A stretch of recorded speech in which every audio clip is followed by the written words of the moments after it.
everyone. One of the things that I love so much about Brooke Burke Body, besides all the workouts, is the opportunity to bring these woman-to-woman interviews to life, because being able to inspire other women is really important to me. And I think these are stories that really need to be told. And you have a story that I have been wanting to share with everyone for a long period of time, and I feel like now you're finally ready. This is Michelle, everyone. She's a Malibu mom, girlfriend.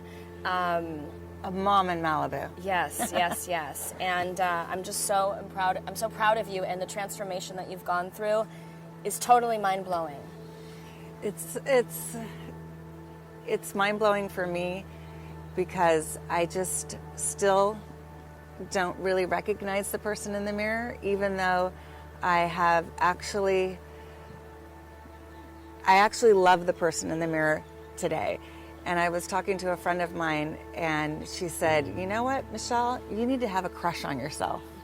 So That's sweet. I said, "That's actually a good thing." So I'm kind of crushing on myself right now, so I can actually recognize myself in the mirror. For that one, because I know that it's taken you a long road to get to this place. Yes.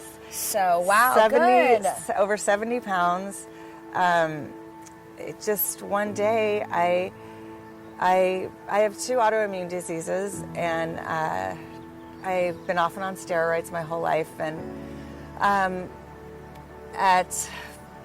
right before turning 49, I just woke up one morning and I said, I've been blessed with a beautiful child, and I live in this beautiful town, and what am I doing? I can't blame it on medication.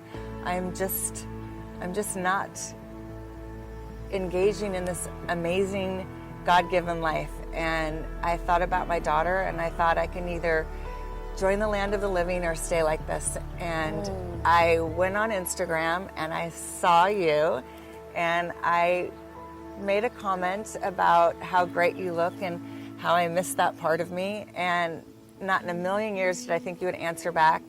And you did, and you said, just put one foot in front of the other and you'll get there. And the next morning I woke up and I put my workout clothes on, and I walked through a studio and I started working out, and then I changed my eating, and I just said that it's time. It's just time. And then 2 weeks later, lo and behold, you walk in the door. I want to back up just for a moment, because as much as I try to have this full circle conversation and respond to comments, and I love the interaction on social media, you know, it's such a gift today that we didn't have a long time ago, but it's really hard, and I think there may be many people reaching out that unintentionally I never get an opportunity to touch. And in your particular case, which was so random, I just remember seeing a comment and wanting to respond to you, a stranger who I knew nothing about. And in that moment, there's something that connected us. And then I believe that. I truly do. You walked into a studio where we both trained randomly. I still didn't know who you were.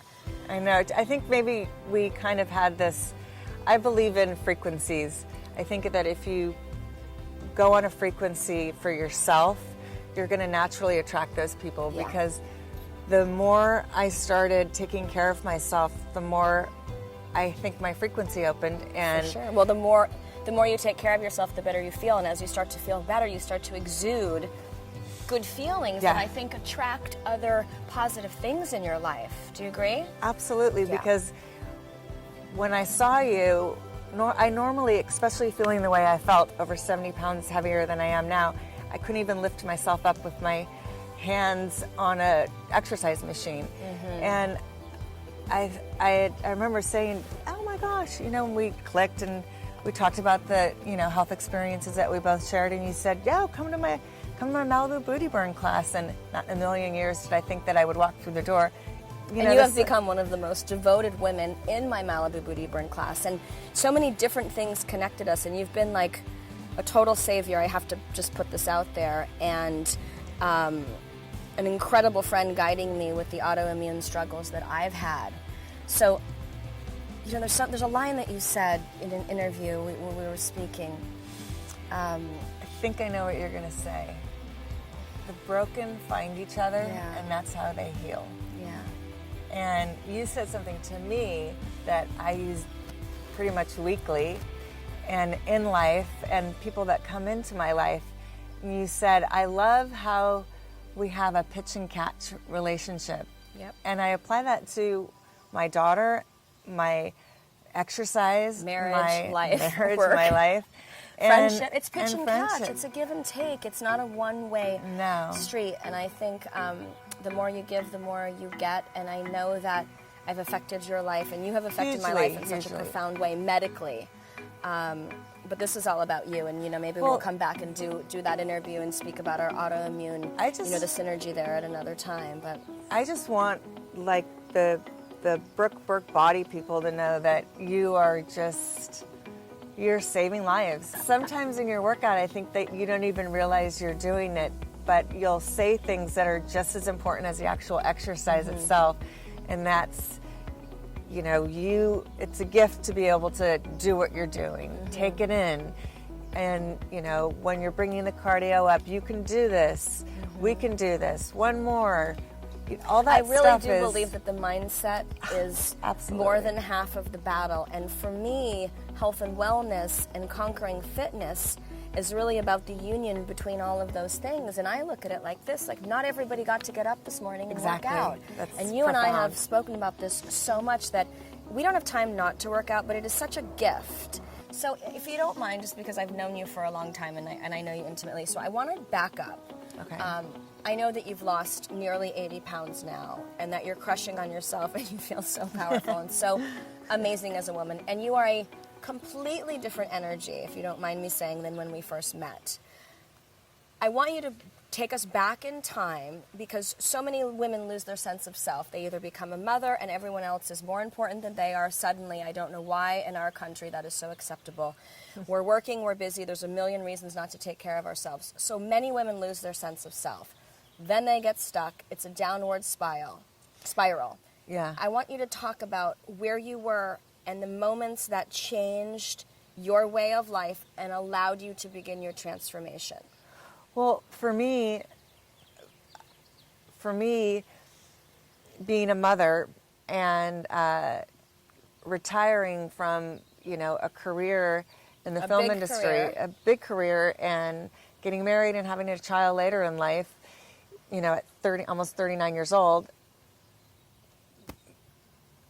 I just lost myself. I became the mom, I became dependent, and I've never been dependent on anyone. And when you become dependent on someone and you let go of the person you are, it's almost like a magnet pulling you, and you just can't break away from it.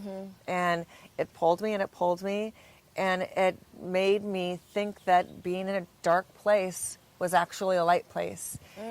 And I just did not feel good in the skin I was in. And were you finding comfort in food? Were you not moving your body? I know you were also all of the above. Also ill. Well, the thing is that I got better, and I think as moms, we tend to, I don't want to say make excuses, because it's not fair, because we work so hard. Life creates a lot of reasons for us not to take care of ourselves. Exactly. It's just what happens when you become a mother. But suddenly, there are so many other things that are more important than yourself. It's just how it goes. I don't think that's acceptable. And my daughter tells me that too. She's like, Mom, do this for you. And I thought I actually was hiding out in being a mom, and it was easier. You were hiding out in being a mom. It's easier. So easy to do. It is so easy to just be a mom, which is one of the most profound responsibilities. It's so gratifying. And one of the most challenging and rewarding jobs of all time. And being a mom is enough for so many people, but would you agree that what happens then is your self-care takes a back seat? Way back. And it spirals. And then suddenly you've completely lost your sense of self. For me, I lost everything. I lost my independence. I lost my body, and I lost my love for life. And coming from successful and running, great with my back against the wall, I just didn't really recognize myself. And what a when I say hiding out being a mom, when it is a gift, and it's easy to finish the food on your daughter's plate. It's easy to snack while you're cooking. And it's easy to take these beautiful clothes that you have and put them in the back of your closet, because that's what I did. And I thought, I'm tired, so go to bed. I'm tired, so go to bed after drop off. And then, so many women watching this can completely relate to that. And when you're in it, if I may, it feels pretty good, because you're being this devoted mom. Exactly. And your main priority is your child, and that's all you're doing is taking care of your family. And then the woman behind the scenes starts to fall a little deeper and deeper and deeper. I call it suddenly hiding. You lose her. Hiding and being a mom. I love that. And I hate it, and I love it. Well, for me, I just, I don't do well in the dark, and having Crohn's and colitis, I knew that if I stayed where I was, a flare-up was just around the corner. And I couldn't afford that. I couldn't afford to go in the hospital again. My husband travels with work. And, even though, and I know a lot of moms can relate to this, we're married, we've got wonderful husbands, or we're single moms, or we're commingling, co-coupling, or whatever they call it today. But as a mom, you feel like a single parent because you're in it. Yeah. You carried your child, you do it, you go, you're the runner. And to keep up with her, I couldn't lay down any longer. So I just want people to know that there is a light at the end of the tunnel at your darkest moments. What was your darkest moment? How were you feeling about yourself? Like, bring us back to that place of where you were. I thought about, what if I wasn't here? I never thought about not wanting to be here, but I thought about, at times, who would miss me if I was gone? Or, what would it be? Who would take care of my child?